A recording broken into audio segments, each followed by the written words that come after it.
Domestic violence was the focus of Vice President Joe Biden's tour of Austin today. He almost went as far as calling it a disease. KITV's Adam Rakusin was there live and joins us now with the latest. Adam.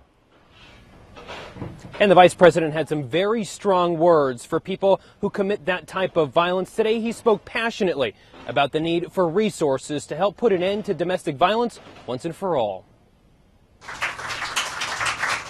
For the second time since taking the oath of vice president, Joe Biden visited the hotline he helped create. There's nothing I've been involved with in my entire career that I'm more proud of, that I think is more sustaining, that I think is more consequential than the work you all are doing. The National Domestic Violence Hotline took its 3 millionth call this year. Each month, around 22,000 victims reach out for help. The only way they know how, a phone call to a stranger.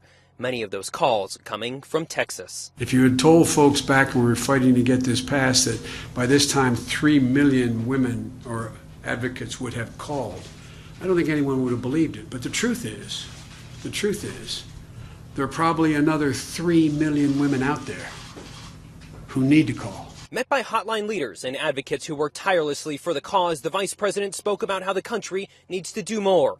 Mr. Biden spent time with the advocates who answer the phones and those who help victims through online chat. We knew the demand was vast, but the truth of the matter is no one knows better than the people here how vast it is. The vice president said while 3 million people have gotten through to the hotline, what about the others who never got the chance? He called for victims to speak out, saying it's a true way to curb the violence. Greatest sin a man or woman can commit is to raise a hand to a child, and the greatest abuse a man can engage in is the abuse of power by raising his hand to a woman.